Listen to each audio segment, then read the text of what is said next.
저는 서강대학교 13기 김현승이라고 하고요. 학부는 연세대학교에서 불어불문학 전공했고 97년생입니다. 학점이 93.5였고요. 리트는 딱 130.0이었습니다. 토익은 컷 넘길 만큼만 맞아서 900이었나? 그랬던 걸로 기억합니다. 저는 간학군 모두 서강대학교 지원했고 나군으로 최종 합격하게 되었습니다. 가군은 마지막 날 기준으로 5배수 가까이 됐었고요. 나군은 1.5에서 2배수 사이 쪽에 있었던 걸 기억합니다. 저는 반수를 했는데 이제 인서울이라고 말하는 이제 학교들 중에서 자기소개서를 엎을 수 있는 학교들 중에 고르다 보니까 그 중에서 서강대가 제일 잘 맞는 것 같아가지고 간학군들로 쓰게 됐었고요. 그리고 반수생 입장에서 영어를 방학 때 공부하고 있는다는 게 조금 맞지 않는 것 같아가지고 토익을 다시 봐야 되는 학교들은 조금 거르고 생각을 했었습니다.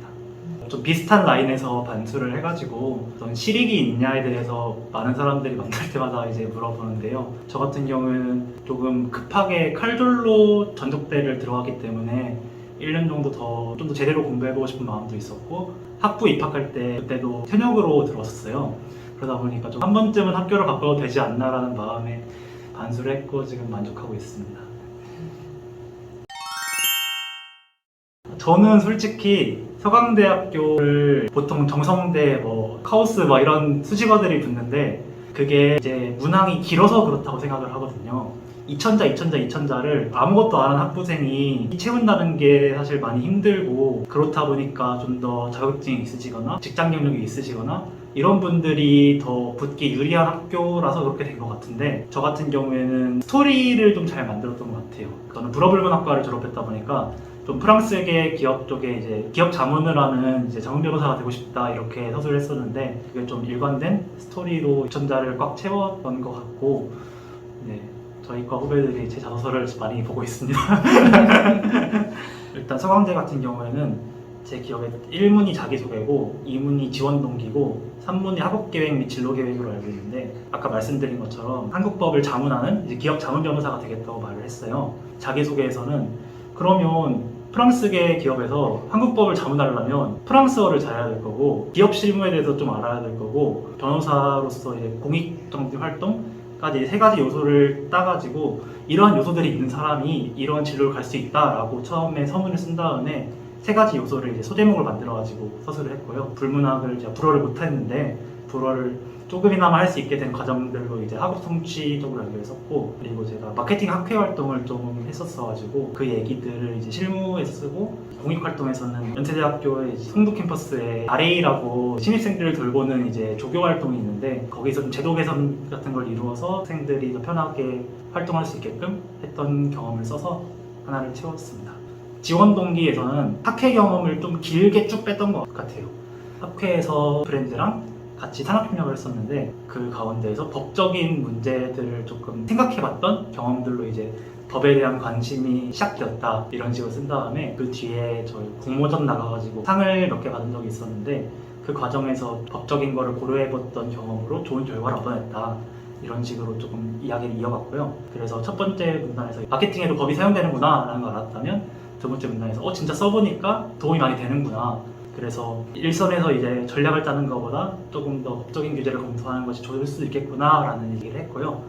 그 다음엔 제가 프랑스 화장품 브랜드에서 서포터즈를 한 적이 있어요. 거기에서도 이제 법적인 거를 한번 다뤄보았던, 고민해보았던 경험들을 써가지고 프랑스계 기업에서도 나 같은 사람이 필요하겠구나. 한국 법을 알고 있는데 프랑스나 유럽에 대해서 조금 문화나 언어를 알고 있는 사람이 들어가면 도움이 되겠구나 라고 서술을 했고요.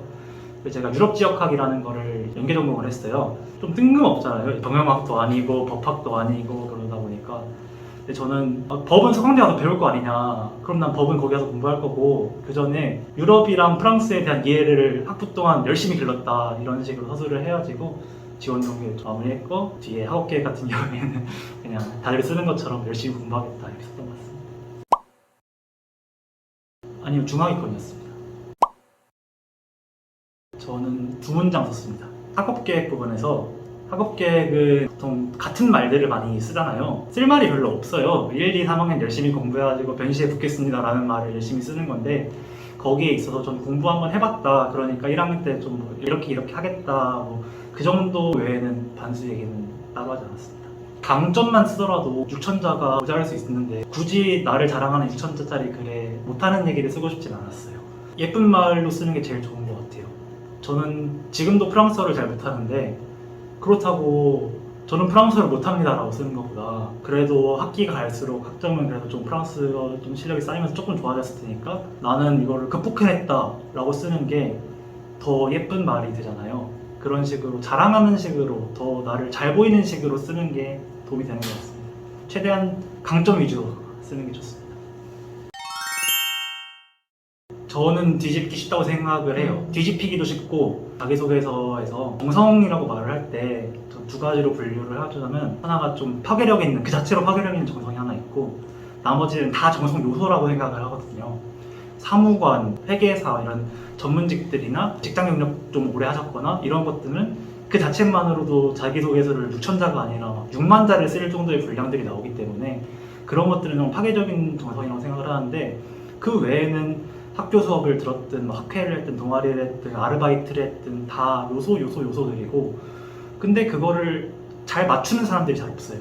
그 요소 간의 연결성이 없다 보니까 같이 2,000자 안에도 뭐 이 얘기했다 저 얘기했다가 이런 게 너무 많아가지고 그거를 잘 맞출 수 있는 사람들은 다 자기소개서를 엎을 수 있다고 저는 생각을 합니다. 근데 이게 좀 뇌피셜이라 말해도 되나요? 저는 가군이랑 나군이 다른 학교라고 생각해요. 실제로도 나군이 더 정량 위주로 합격하는 걸로 알고 있어요. 이거는 메가 로스쿨에서 입시 분석 리포트라는 게 나오는데 그거를 보면 합격자 비율 그래프가 완전히 달라요. 가군 같은 경우에는 3배수에서 합격할 확률이랑 2배수에서 합격할 확률이 거의 똑같아요. 근데 나군 같은 경우에는 1배에서 1.5배수 안에서 모두가 붙어요. 웬만하면.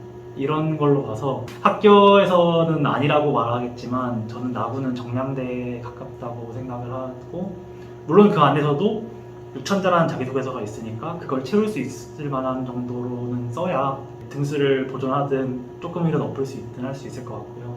그래서 만약에 칼줄 분들이 쓰신다면 서강대를 쓸 때 제일 좋은 전략은 나군 서강이 좋지 않을까. 그러니까 소위 대형 로스쿨의 정량이 애매하시다거나 그런 경우에는 나군 서강도 고려해보시는 게 좋다고 생각해요. 서강대가 미니 중에 제일 학점을 안 보는 것 같아요. 이게 저희 모의 지원 넣어보시면 알겠지만 리트 한 문제가 모든 걸 엎을 수 있어요. 학점 막 0.2를 엎고 막 이러다 보니까 학점은 보통 이제 학점 안 보는 학교 경희대를 많이 뽑는데 경희대는 90점 이상으로 만점이에요. 그러면 그 밑에 분들이 되게 많이 피해를 보는데 저희 같은 경우에는 그 밑에 분들도 많은 걸로 알고 있고요. 뭐 88, 89 이러신 분들도 리트 잘 보셔서 다 엎고 오시는 분들도 많고 그러다 보니까 학점 안 좋으시더라도 리트로 등수 하나 올려놓으시고 자기소개서로 좀 더 올리시면 누구나 합격할 수 누구나 알겠네요. 합격을 많이 기대해 볼 수 있는 학교라고 생각합니다. 처음에 자기소개서 쓸 때 엄청 어렵거든요. 그때 어차피 자기소개서를 진짜 쓰는 시간은 3일이면 다 써요. 근데 그 앞에 고민하다가 한 달이 가는 건데 1학년 1학기부터 마지막까지 표를 만들어가지고 대내활동, 대외활동, 들은 과목, 그 외 사항들로 해가지고 모든 걸 다 집어 넣어보세요.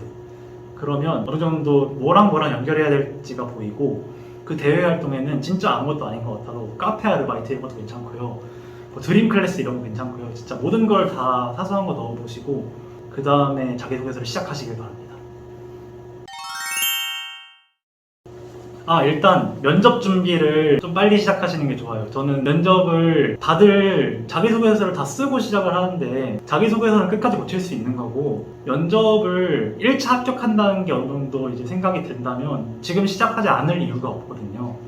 특히 학부생분들은 시간이 조금 그래도 있으시니까 얼른 스터디를 만드셔가지고 면접을 준비를 하시면 좋겠고 특히 서강대 같은 경우에는 좀 특이하게 지문을 이제 메모를 해서 푼 다음에 그 메모를 못 가지고 들어가는 면접 방식이기 때문에 연습을 안 해보신다면 굉장히 당황을 할 수 있어가지고 미리미리 준비하시는 걸 추천드립니다.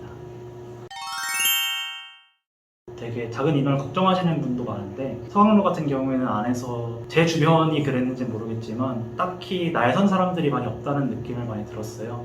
사회 경험을 하고 오신 분들이 많아서 그럴 수도 있고 작은 인원에서 싸우면 안 되니까 서로서로 조심하는 걸 수도 있기는 한데 그런 의미에서 학교 생활도 되게 평탄하게 할 수 있는 것 같고 수강 신청 스트레스가 없습니다. 소위 대형 로스쿨 같은 경우에는 어떤 분반에 들어가는지에 따라 학점이 달리기도 하고 고생하시기도 하는데 저희는 다음날 확인해서 수강신청 들어가더라도 어떠한 걱정도 없습니다.